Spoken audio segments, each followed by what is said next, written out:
Olá a todos, bem-vindos ao podcast Marketing por Idiotas. Os temas de hoje são: está na altura de nos preocuparmos com o TikTok, marketing, toda a verdade dos primeiros 6 meses e será Uber ou máfia? Vamos ficar a saber tudo sobre os Uber Files. Este é o Marketing por Idiotas. Se querem saber mais, fiquem por aí.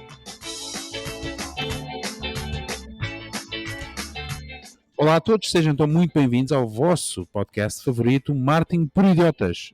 Como já disse e passa a redundância, o vosso podcast favorito de marketing, negócios e tecnologia.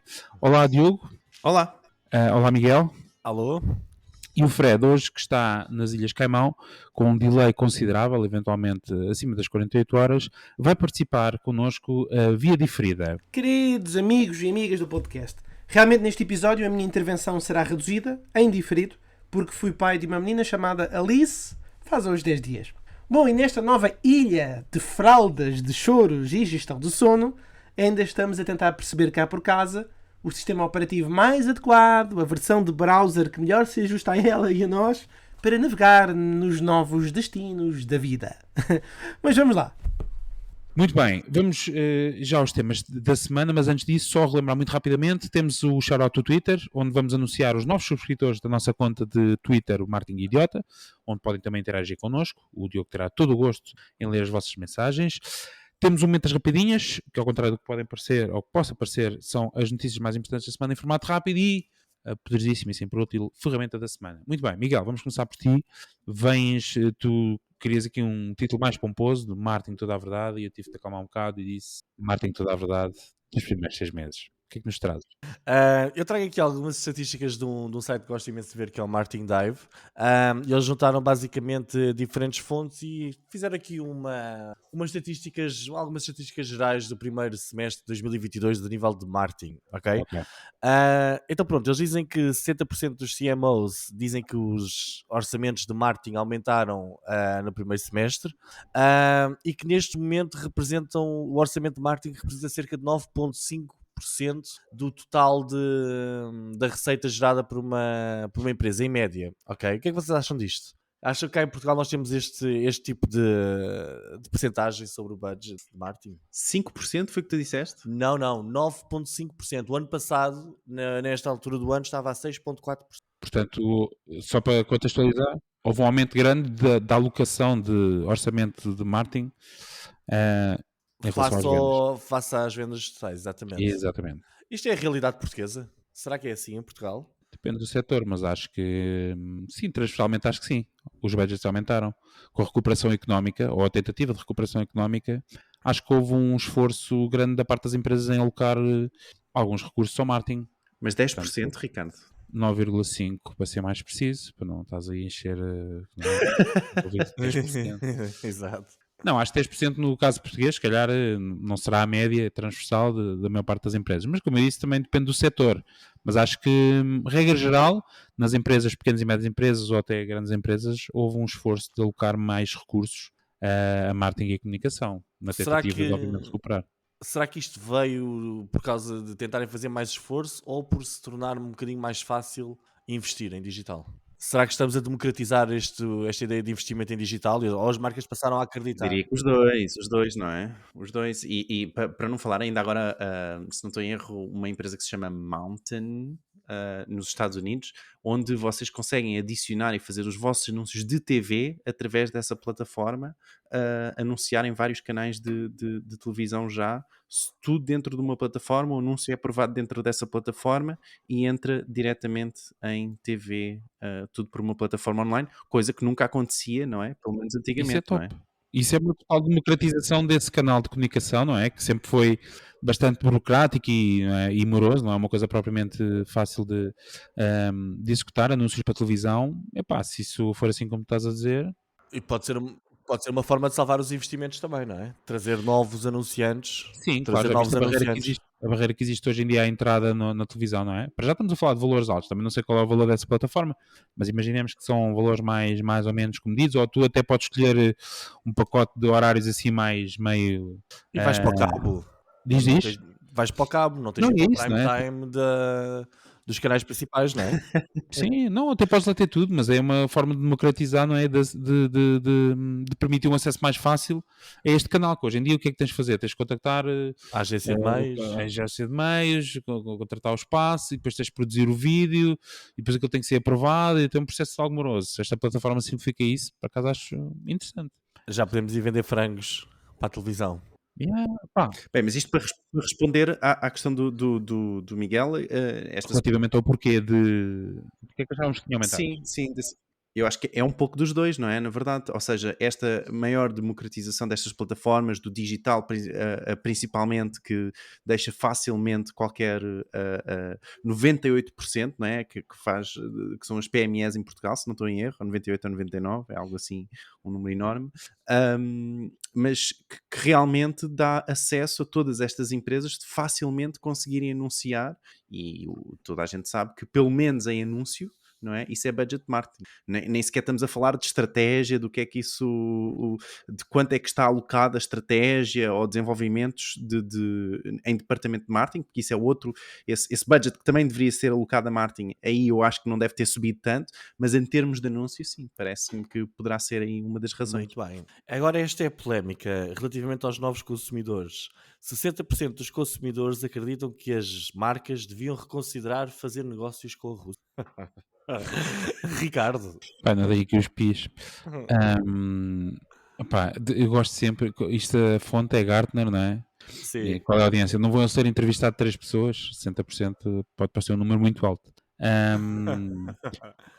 O que é que Certo, tu eu vou- achas, Ricardo? não vou dar Sobre o... a porcentagem. Estou a dizer sobre Certo, esta certo. ideia. Pá, sobre a percentagem, pronto, parece, pelo menos pelos números que aqui indicam, que há uma percentagem muito elevada, neste caso a maioria das pessoas, ou dos consumidores, se calhar não tem aquela visão tão fatalista como a maior parte dos governos e de empresas tiveram de terminar negócios com a Rússia. E se calhar estão dispostos e aceitam isso com alguma naturalidade, que se mantenham esses negócios. Estão preocupados com não haver batatas fritas Da McDonald's. no MK Donald's, não é? MK Donald's? Exato. Bom. E como é que se chama o Big Mac? Sabes? Para fazer Não. isso. Como é que se chama? Não sei, podia ser Big Mac, não sei, whatever. Não, mas acho que é isso. Pode aqui, pá, não sei qual é a volumetria que estamos a falar aqui de pessoas inquiridas, mas sendo, pronto, fidedigno e com alguma propriedade, acho que vai um bocadinho contra aquilo que a maior parte das empresas fizeram, não é? Empresas e governos, etc., que foi precisamente cortar todas as relações comerciais com a Rússia. Eu acho que também muito a vontade de voltarmos ao normal, não é? Eu acho que também há muito isso. Acho que Toda está a fartar. sim, e que também está a sentir, não é? As pessoas estão a sentir, seja por inflação, seja por a preocupação que existe depois no mercado, não é? Que acaba por ter influência. Eu acho que também é muito, sobretudo, a vontade de várias pessoas quererem voltar ao normal, de que isto não parece como se isto não tivesse acontecido. Portanto, a vontade humana, não é? Aquela de não querer estas alterações na sua vida. Muito bem, vamos acelerar, que eu ainda quero Bora. aqui mais uma ou outra. Esta aqui, eu nem sei se isto é preciso dizer, mas 60% dos adultos não percebem o propósito do metaverso. Mas será que é só 60% ou só para aí 99%? Sim. Pelos vistos, por este número, dá a entender que eles entrevistaram pessoas bastante conhecedoras do que é, ou pelo menos, ou então Exato. mentirosas, ou Apanharam bastante a nata. conhecedoras, ou bastante mentirosas, porque 70% de facto é um número bastante baixo, não é? Porque pessoalmente andará na casa dos 98, 99. Se é que há alguém que verdadeiramente percebe, não é? Eu continuo à procura. Exatamente. Sim. Outra assim rápido. 51%, pela primeira vez na história, 51% dos diretores de marketing são mulheres. Boa. Não é? Isso é bom. É verdade. Isso é bom. E para terminarmos, está aqui um que eu achei Já. interessante. É para assim, porque temos de nos despachar. Há aqui notícias e há valor para Teve entregar. e autocarro nós para temos de- apanhar. Bora. Exatamente. Esta aqui é interessante. O tempo médio de vida de um diretor de marketing dentro de uma empresa é 40 meses. E os CEOs é de 85 meses. Ok? Espera, que desculpa lá. vocês- Disse outra vez só para eu Ou seja, refletir um bocado. O diretor de marketing está em média 40 meses numa empresa, até ser corrido ou sair. 40 CEO meses. E o Ok. CEO está a cerca de 85 Ok, portanto o CEO está 2 vezes mais do que o CMO, quer dizer que um CEO acaba por ter 2 CMOs diferentes durante o seu trajeto de mandatos, empresa, não é? exato. Portanto, 40 meses a dividir por 2, desculpa lá, assim de cabeça não consigo, portanto 3 anos, exato. Portanto, o CMO é contratado porque o anterior não estava a fazer um bom trabalho, não é? Sim. Portanto, ele vai e está o primeiro ano. O primeiro ano está de graça, não é? Tipo, mas pá, ainda estou a ver como é que Exatamente, isto toda a gente funciona pode e fazer tal. a geneira. O Exato. segundo ano o gajo brilha, não é? Porque no primeiro ano, como andou ali a ver como é que a coisa funcionava, pá, o segundo ano o gajo até vende mais, porque no primeiro ano não estava a fazer nada. Pá, Exato. terceiro ano, caraças, já está a Desleixa-se. definhar. Está a definhar, Yeah. está a definhar, puma, já foi, saltou. Portanto, sim, acho que sim, tá, bate certo. Diogo. Epá, eu acho que é só por ser, não é? É ser por ser um mexilhão, não é? Que está ali a tratar do crescimento da empresa, que muitas vezes são os martyrs, o grande departamento responsável pelo crescimento da empresa e que são os responsabilidades como há essa responsabilidade, aliás, cai sobre eles e caso essa responsabilidade não tenha sido ou não tenha ido nas intenções melhores do CEO, é normal que ele dê a volta, portanto, e que acabe por ter uma maior rotação do que CEOs, por exemplo. A minha interpretação é que um CEO só tem direito a despedir uma vez o diretor de marketing. Epá, Não, usa mas esse trunfo. atenção, desculpa lá discordar, pois, mas é 85 meses, portanto ele teve a oportunidade de despedir os dois. Porque 2 CMOs dá 80. O segundo despede, mas também tem de sair. Pá, os acionistas dizem, desculpa lá, é Pois, assim, não funcionou com um. Agora exato. com o segundo não funcionou, epá, pronto. Se calhar o segredo é não Dados despedir o interessantes. segundo. Olha, tens aqui dados interessantes. Nós vamos deixar o link aí em marketingprioridades.pt. Isso que, sim, é aí que vamos deixar o link, porque tem lá vários dados muito interessantes deste tipo de consumo rápido, não é? Que vocês ficam aqui com algumas noções destas estatísticas interessantes e vamos deixar então o link em Marketing por Idiotas. Antes de avançarmos para o próximo tema, só quero relembrar que ainda não faz parte, que eu acho que devido que já ninguém que ouça este podcast não faça parte do nosso grupo do WhatsApp w.marketingprioridades.pt. Seguirem este link no vosso telefone, aderem diretamente ao nosso grupo de WhatsApp. Todas as semanas no nosso grupo do WhatsApp nós partilhamos um conteúdo exclusivo e esta semana é um conteúdo que diz como sobreviver às atualizações de algoritmos da Google. É isso?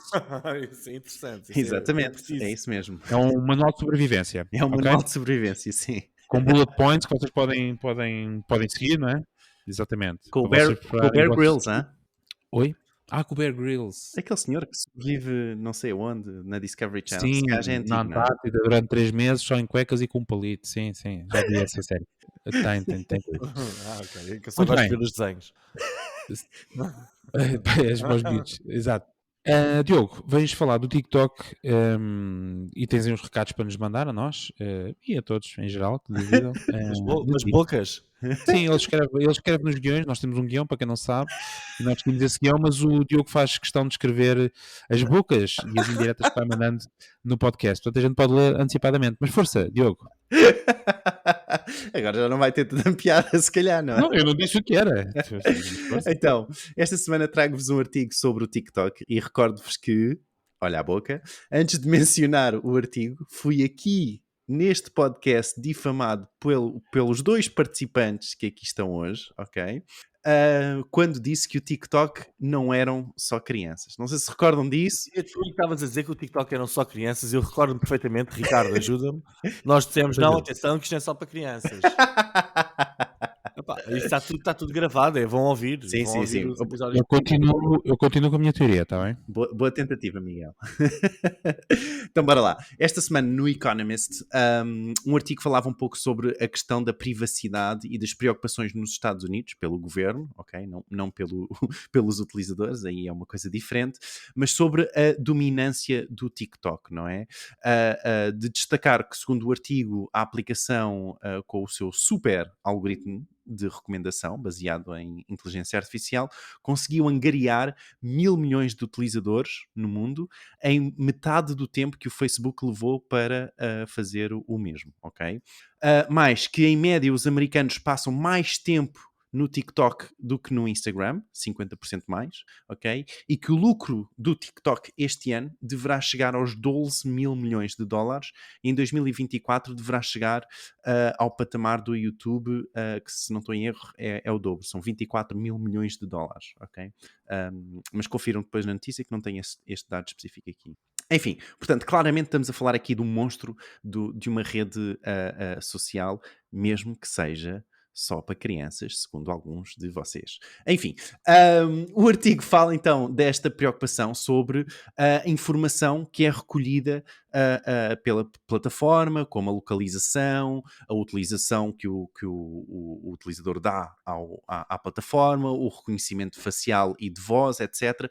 Tudo isto na mão do governo chinês, não é? Que caso necessite, o governo, sem qualquer justificação, pode aceder a todos estes dados, a todos os dados da empresa, da ByteDance, neste caso, sem qualquer justificação, ok?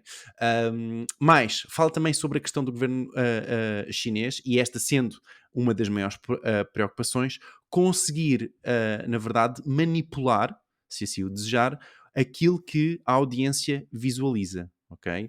Portanto, caso o governo faça um takeover da ByteDance, portanto, ele pode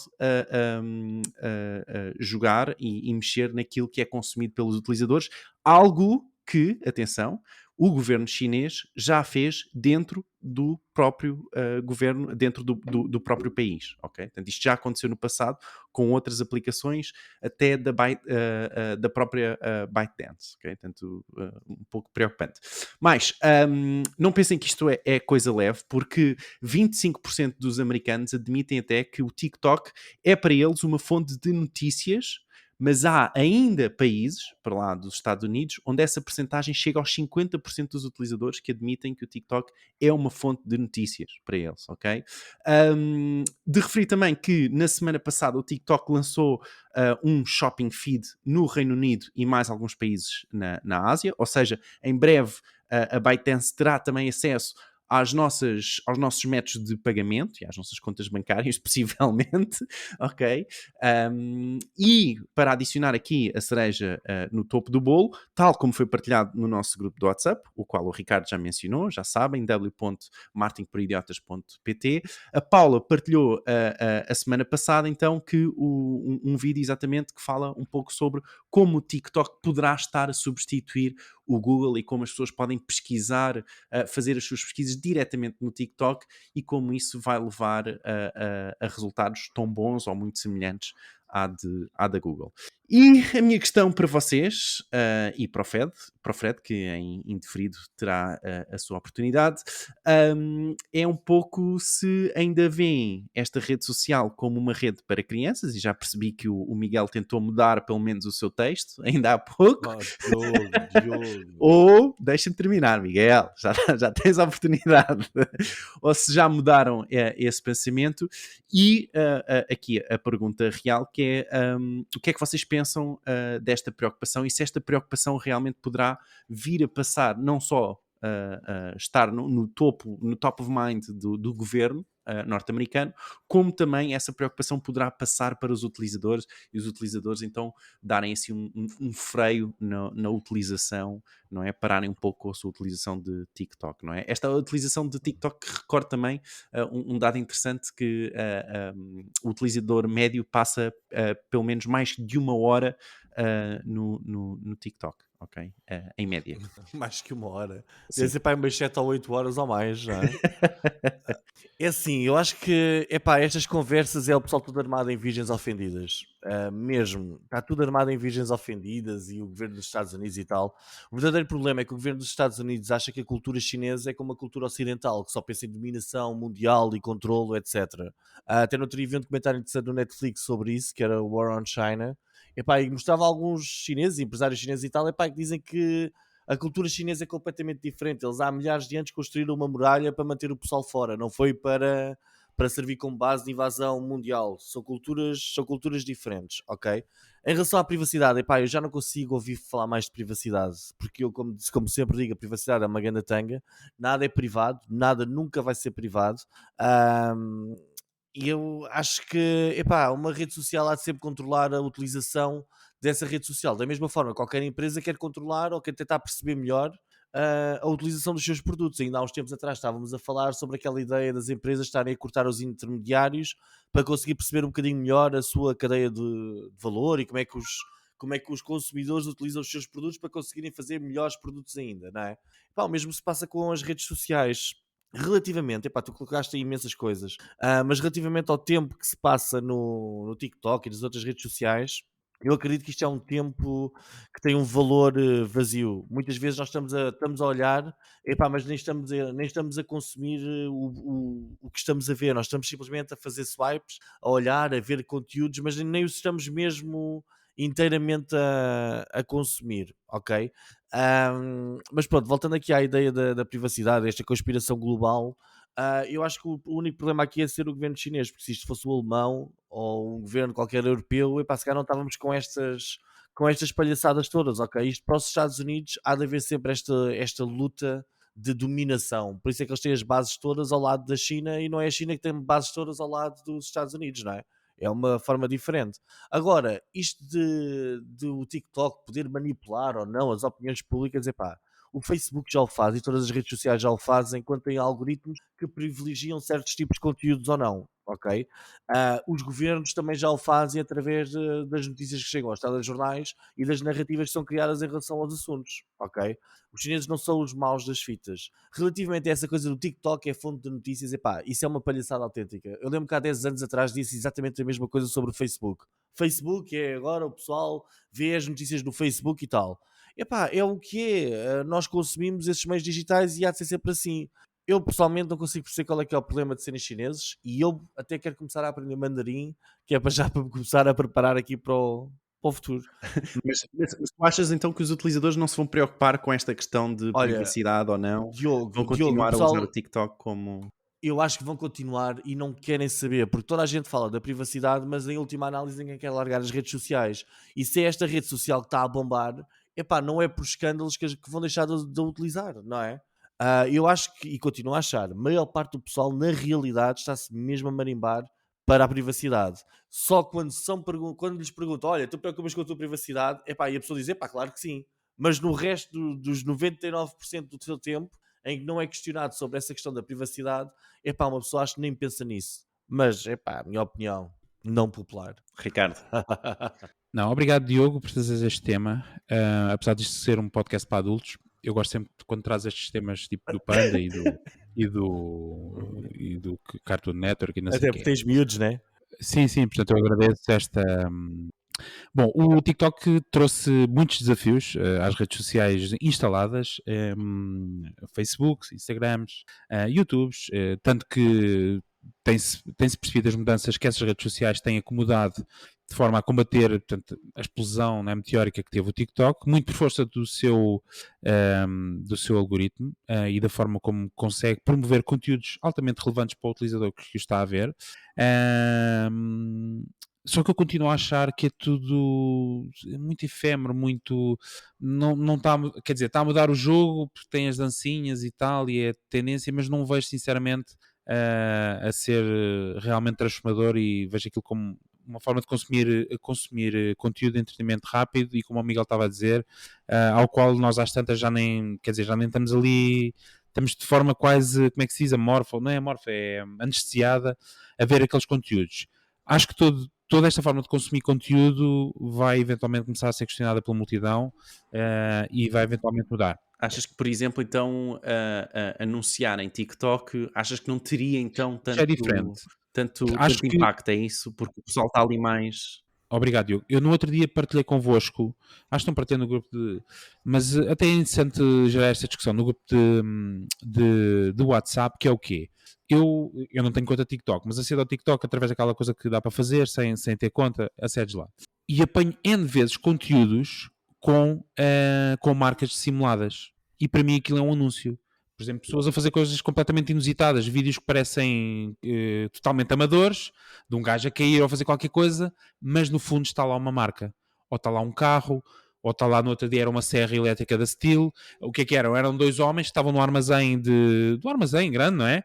Que se puseram em cima de um skate e estavam com um soprador da Steel, aquele soprador das folhas e não sei quantos, a andar de skate. Mas via-se perfeitamente que aqui era um soprador da Steel. Pronto, portanto eu vejo muito no TikTok, não marcas a entrarem com anúncios tradicionais, mas vejo este tipo de conteúdos muito dissimulados, Que é o que eles querem Ah, também. Eles dizem sim, para fazerem mas é o que faz TikTok. sentido naquela plataforma e de que o produto de facto entra de forma muito entra de forma dissimulada, mas com um impacto muito grande e que as pessoas às vezes nem percebem que estão a ver não é um anúncio, porque aquilo não é um anúncio tradicional, mas estão a ver conteúdo de uma marca.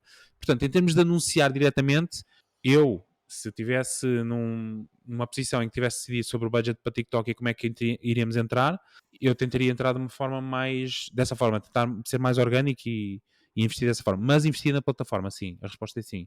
Podia não ser através de anúncios tradicionais. Acho que já me deu essa resposta então. Sim. Sobretudo se tivesse uma loja de brinquedos. É isso que eu também queria dar aqui. Uma loja de brinquedos.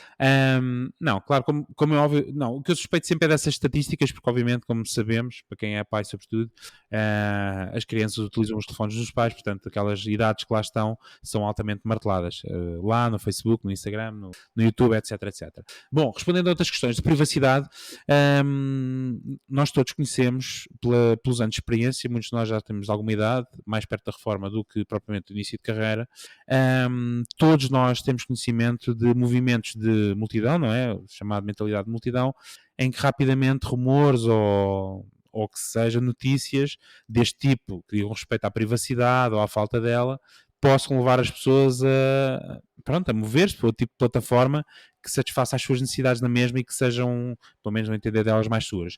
Portanto, eu acho que isto da China pode ser mais relevante do que o Miguel estava a dizer, que eu não quero saber. Ou não foi bem isso que tu disseste, não é? Disseste mais que... Epá, eu disse que as pessoas querem saber de privacidade quando lhes perguntam sobre a privacidade. Exato. Mas depois, no resto, da utilização normal, epá, não me parece que seja um interesse... Não estão ali preocupados. Estão preocupadas, mas na verdade não sabem o que é que está a acontecer. O telefone delas partilha a localização 150 vezes. Tchau. Partilha o telefone 150 vezes a localização e não sei quantos dados, mas as pessoas não sabem porque aceitaram os termos e fizeram ok na aplicação e tal. Pronto. Mas eu acho que a questão da privacidade vai escalar. A maior parte do pessoal diz que se preocupa com... A maior parte do pessoal sabe que o Google Maps e os GPS Certo. os estão a seguir e a traquear, e é com isso que até vêm Certo. as estatísticas para se há trânsito ou não. Certo. As pessoas importam-se com isso ou desinstalam o... Não, porque também já partilhamos aqui estatísticas, as pessoas estão perfeitamente confortáveis em partilhar alguma informação considerada privada, desde que, obviamente, isso seja para elas benéfico, ou que tirem proveito, ou que todos termos proveito disso. Claro. Fred, o que é que tu achas? O Miguel referiu há pouco uma frase que me deixou a pensar. Disse ele: se esta é a rede social que está a bombar, as pessoas estão-se a marimbar para a privacidade. Agora, se nós analisarmos isto do ponto de vista macro, eu acho que não há como discordar. Porque qual foi a rede social que não teve ainda problemas de privacidade e fuga de dados? E, inclusivamente, em anteriores episódios deste podcast, nós já falámos sobre o comportamento social da pertença, que se traduz em algo que eu referi também em anteriores episódios, em 2 ou 3, que é a lei de Metcalfe. Para quem não se recorda, Wikipedia convosco. Mas eu quero aqui destacar um livro chamado The Age of Surveillance Capitalism, a Era do Capitalismo da Vigilância, onde a autora americana Joshua Zuboff fala de uma espécie de arquitetura digital omnipresente que se alargou aos mais diferentes setores da economia. Ela fala das redes sociais, do nosso comportamento na internet, especialmente na cedência dos nossos dados para coisas grátis, ou de estarmos continuamente habituados a escândalos relacionados com dados que se tornam cada vez mais comuns. Recordo-vos, o maior deles todos, aquele que gerou mais polémica, o da Cambridge Analytica. Ora bem, ainda ontem li uma notícia que referia que durante a pandemia a maioria das plataformas de ensino virtual violaram a privacidade de crianças e adolescentes. O relatório da Human Rights Watch referiu que muitos dos softwares permitiam a recolha de informações sobre crianças e adolescentes, incluindo a sua identidade, localização, familiares e amigos, comportamento durante a aula e tipos de dispositivos. E essa informação foi utilizada para produzir anúncios publicitários personalizados, especialmente na rede social Facebook. Sublinhou, refiro, o relatório da Human Rights Watch. No tema do TikTok, esta semana, a plataforma chinesa referiu que iria entregar publicidade direcionada aos utilizadores a partir de 13 de julho, sem solicitar o consentimento para usar dados armazenados nos dispositivos. Houve o alerta aqui do regulador italiano, que notificou a plataforma chinesa sobre a violação da diretiva da União Europeia e, claro, mostrando preocupação com a publicidade inadequada direcionada a menores. Portanto, isto para dizer que, por muitos alertas que possam decorrer, no fundo, este comportamento social, ainda bem que existem organizações e instituições que vão alertando para haver aqui algumas fronteiras. Mas eu acho que, dado este enquadramento, e uma vez que nós já falámos TikTok em anteriores episódios, querido Diogo, estimados ouvintes, nós temos que chegar aqui a uma concordância, Diogo, desta vez vais ter que concordar, que estamos a falar de dados. Vamos falar de dados concretos. Sabes já um bocadinho o nosso ceticismo de considerar que o TikTok é para crianças, mas vamos pegar em dados. Portanto, de acordo com o sistema de self-advertising do TikTok, que eu acabei de abrir para ver, nós temos, sensivelmente, de acordo com os dados do TikTok, Diogo, está aqui, dados do TikTok, 3,4 milhões de portugueses no TikTok. Muito bem.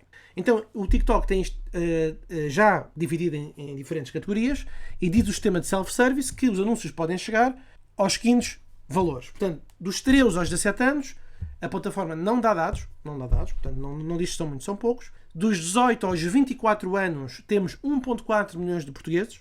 Dos 25 aos 34 anos, 920 mil portugueses.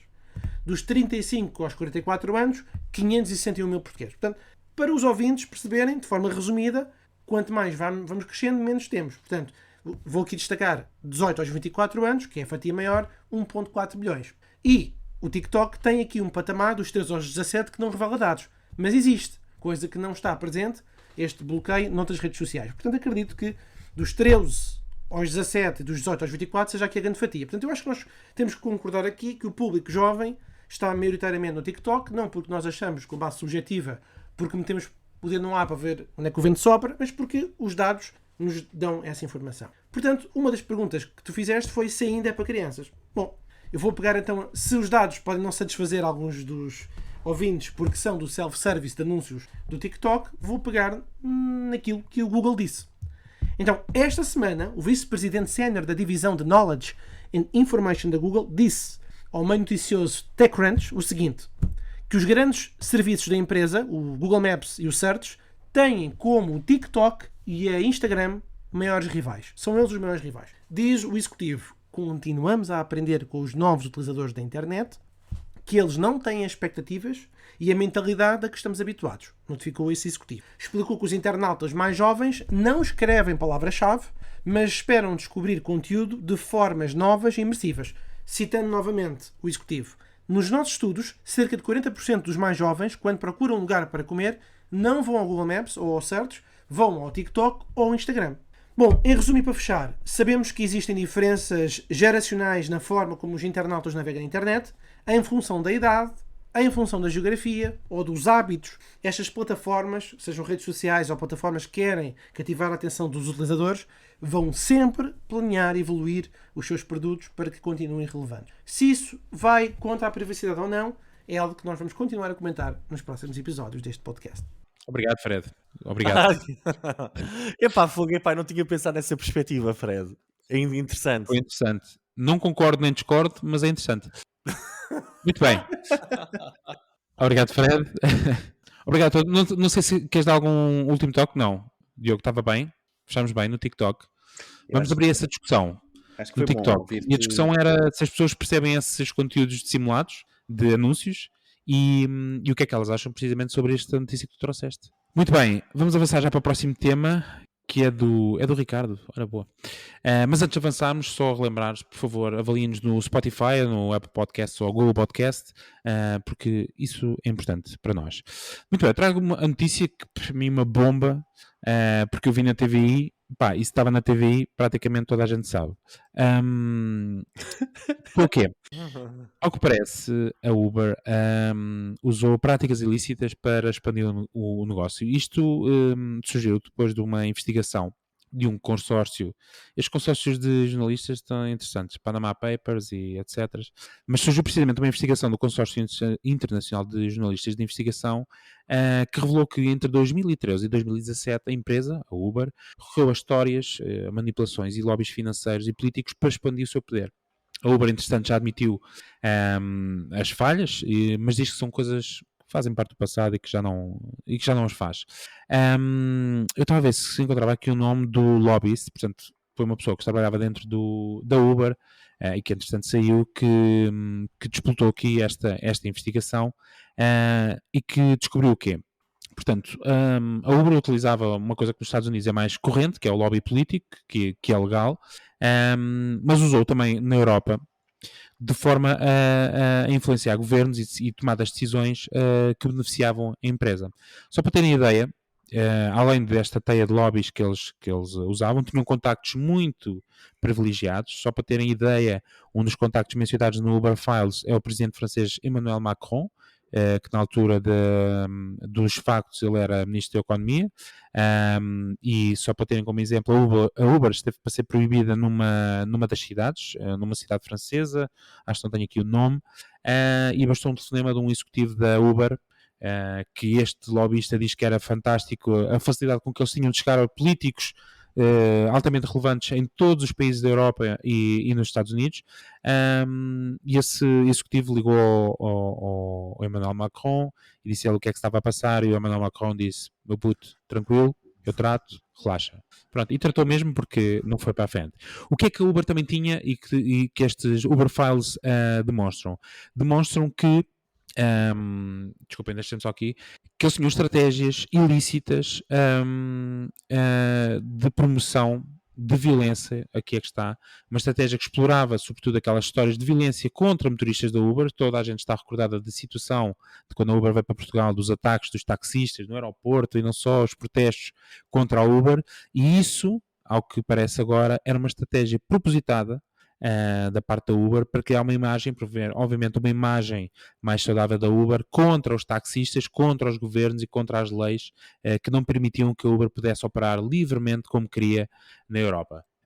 E são isso os Uber Files, aqui um bocadinho ao jeito da máfia, portanto não tendo grande questão, é só, eu por acaso eu não me recordo assim nenhum, se calhar deve ter havido mais casos deste género, mas este tão explícito, não é, que pelo menos para mim está presente, dos protestos que havia dos taxistas contra os Ubers e de opinião generalizada que isso criou na sociedade portuguesa, de animosidade contra o taxista, de que que eram os velhos costumes e coisas antigas, instituídas e que tinham que ser mudadas. Portanto, a questão é precisamente essa. Agora que se sabe isto, e sendo que muito possivelmente é verdade, qual é a vossa opinião sobre isto? Bem, a minha opinião não sei se é relevante. Agora, quanto à Isso minha deixa-me da audiência. não é isso. A minha opinião sobre as práticas em si, não é? Agora, o quão isto vai influenciar a empresa, essa é também a questão que me vem à mente, não é? Será que a Uber vai sofrer de alguma forma, vai ter alguma represália por parte das pessoas em utilizar? Agora sabemos que fomos quase como manipulados. Não, totalmente. Já imaginaste? Eu de pensar, não é? Se tu agora revês os factos, não é, que aconteceram, eu lembro nessa altura, eu estava altamente revoltado, eu também não andava muito de táxi, mas de qualquer forma eu disse logo nessa altura, eu nunca mais, mas nunca mais, eu ando no táxi. E Pois. hoje o que me apraz dizer é eu nunca mais ando no Uber, mas não é por causa disso, é porque o Uber está mesmo. Não, mas é isso, não é? Somos enganados, e de facto, uma empresa que tem acesso a recursos ilimitados faz-nos pensar também relativamente a outras grandes tecnológicas, não é? Claro, e Será que. recorda-te que o próprio TikTok, ainda há pouco tempo, foi descoberto que o TikTok também utilizava contas de Instagram para promover os seus vídeos com o branding de TikTok, não é? Como criando influencers fictícios, não é? Para promover os vídeos que tinham do TikTok dentro do Instagram. Portanto, estas práticas de guerrilha marketing, vamos chamar, que isto é um pouco mais do que isso, mas eu acho que é difícil vermos uma grande tech ou vermos uma startup que não entre, ou que pelo menos não ceda à tentação, não é?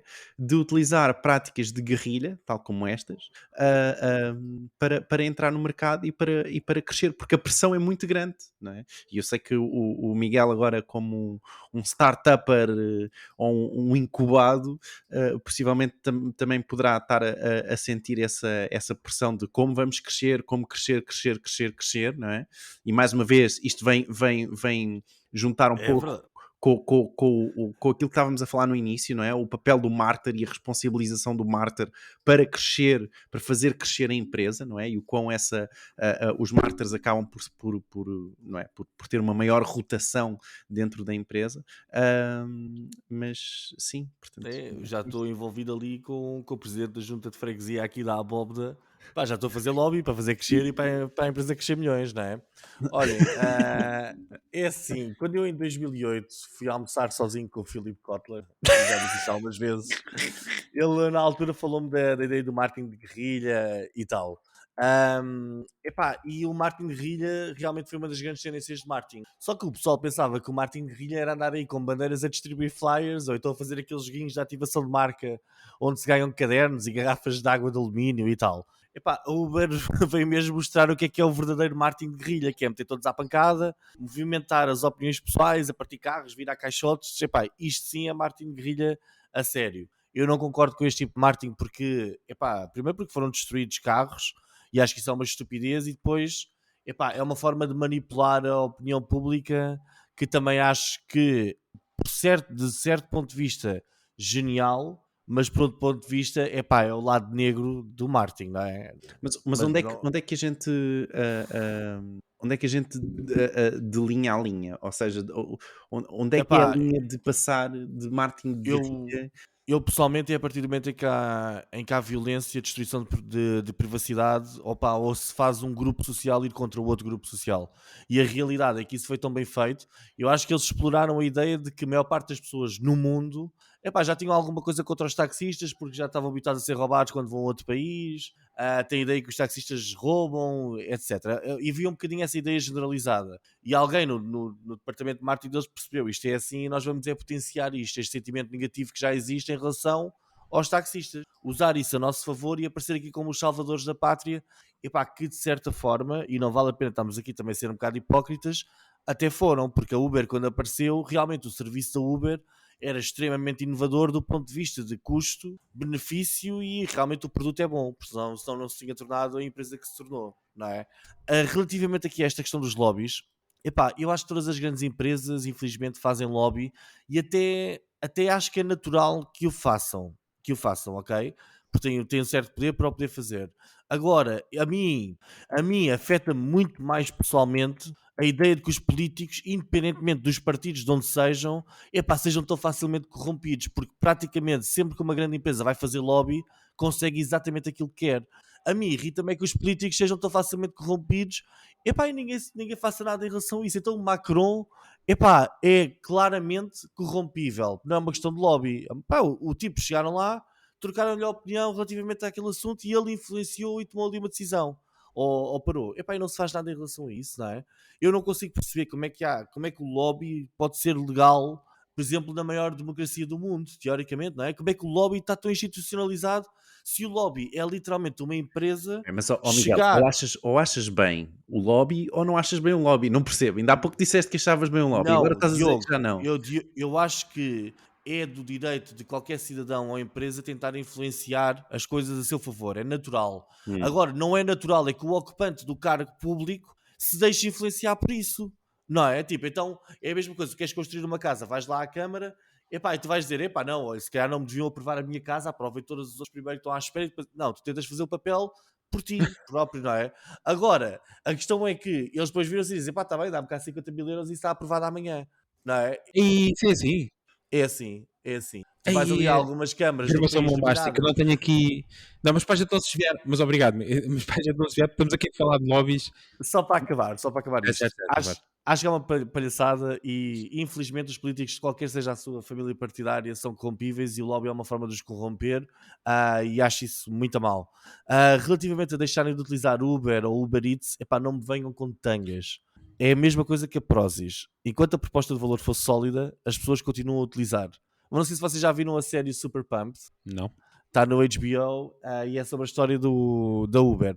E isto que estas pequenas coisas que surgiram agora nas notícias, epá, já veio desde o princípio. Eles no princípio já manipulavam tudo e mais alguma coisa, violavam a privacidade do pessoal todo para perceber estatísticas de utilização daquilo, monitorizavam as pessoas estando a usar ou não estando a usar. Houve um escândalo que era eles a bloquearem o acesso de polícias à aplicação, e os polícias que estavam encarregues, como os polícias andavam a fiscalizar a Uber e a passar multas em São Francisco porque eles não tinham autorização para operarem, eles simplesmente, os polícias tentavam chamar o Uber, eles não mandavam carros, não ia ninguém. Ou seja, a Uber, pá, tem uma cultura desde o início assim, até foi por isso que o CEO foi afastado, foi uma das razões pelo afastamento do CEO.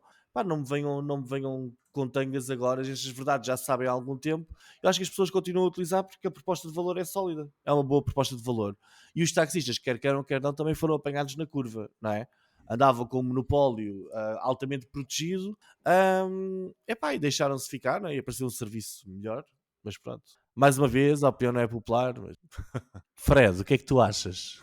Instigar a violência contra taxistas, lobby agressivo junto de políticos, compra de estudos académicos e pergunta ao Ricardo qual é a repercussão para a Uber.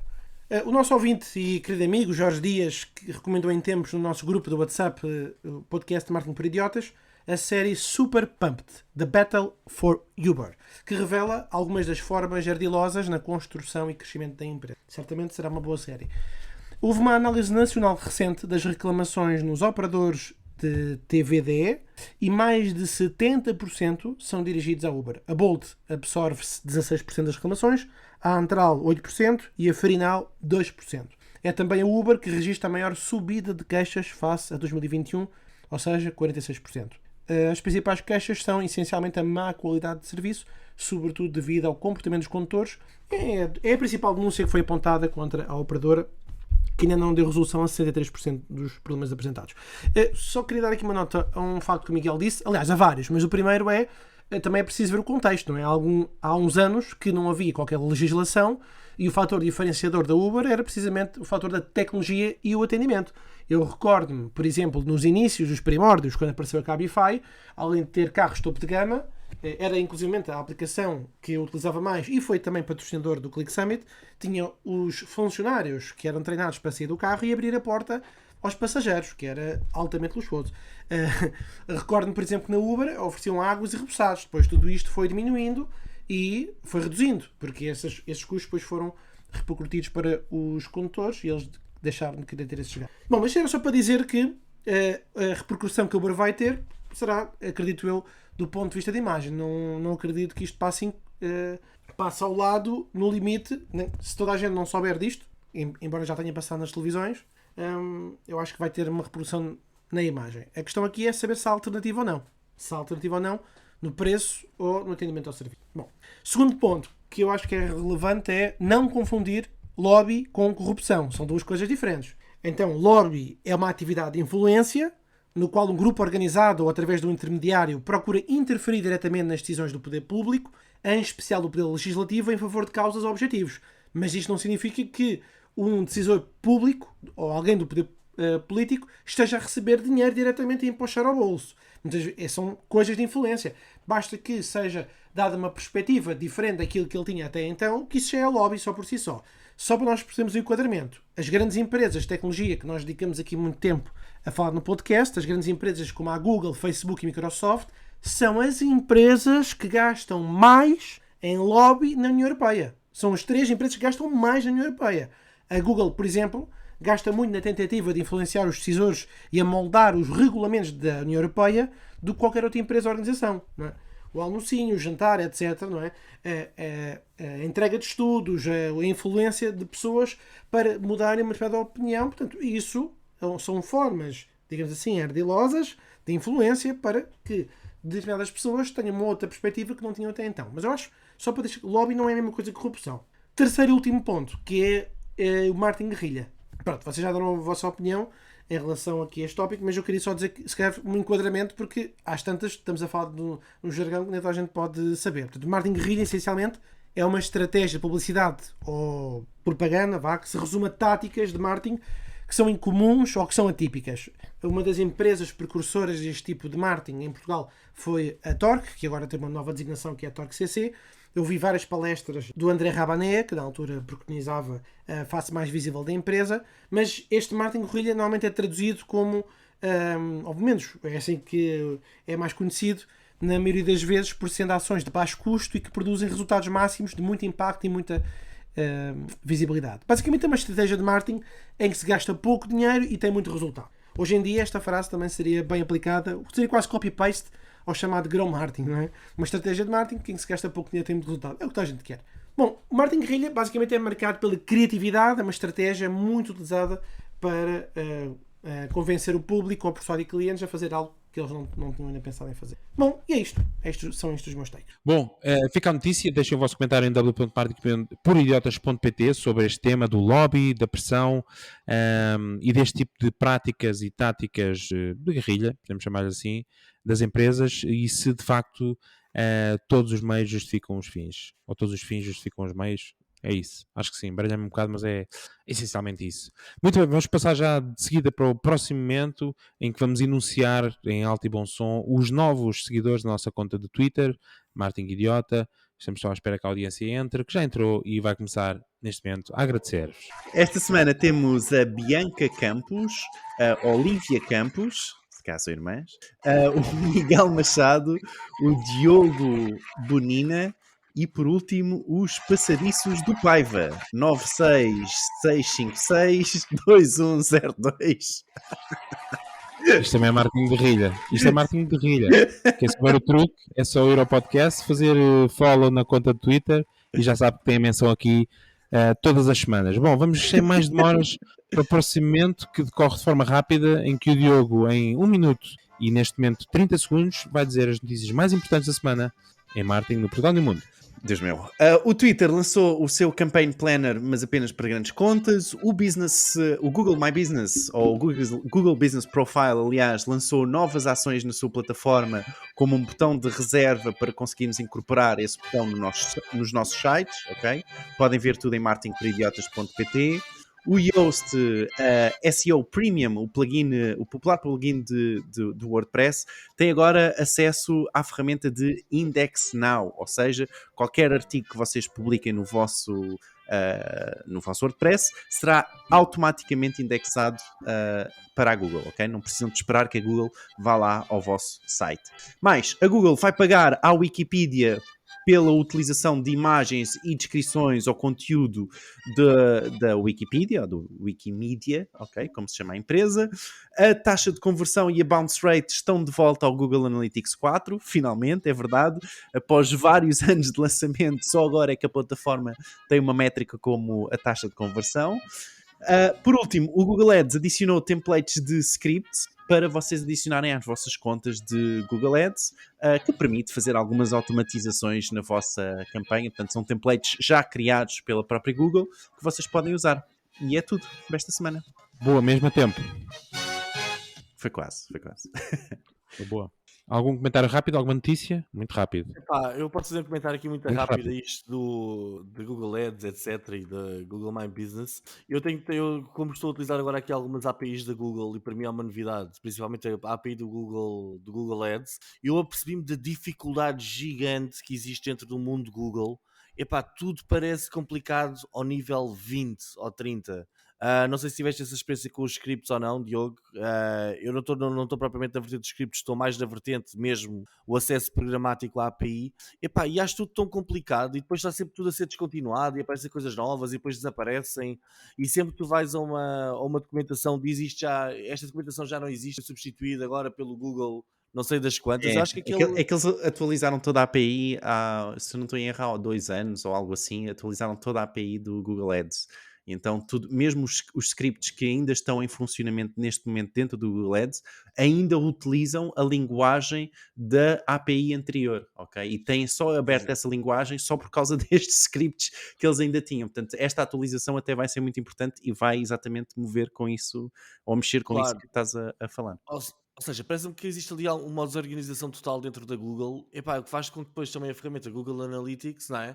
A principal ferramenta de Analytics do mercado, a nova, não me disse taxas de conversão, nem bounce rates, nem nada. Eu acho que aquilo deve estar tudo completamente caótico lá dentro. Se precisarem de ajudar a meter mão na casa, liguem-me. Muito bem. Tens de tentar fazer lobby. Exatamente, Diogo, fazem um lobby, mete lá. Então tu que eras a favor, tu és amigo deles? Muito bem, vamos à ferramenta da semana, e esta semana obrigaram-me a trazer uma ferramenta porque, vejam lá esta frase, obrigaram-me a trazer a minha própria ferramenta porque senão não podia continuar no podcast, e eu trouxe ferramenta. E qual é a ferramenta? É, se não mais, a ferramenta que eu mais utilizo provavelmente durante a semana, que é o Power BI da Microsoft. Para quem não conhece, Power BI da Microsoft é basicamente uma plataforma para construção de dashboards, análise de dados, etc.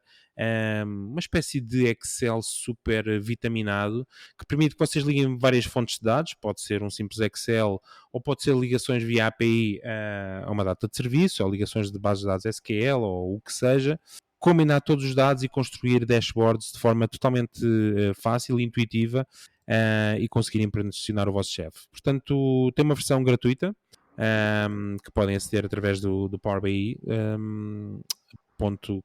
Powerbi.com, acho que sim.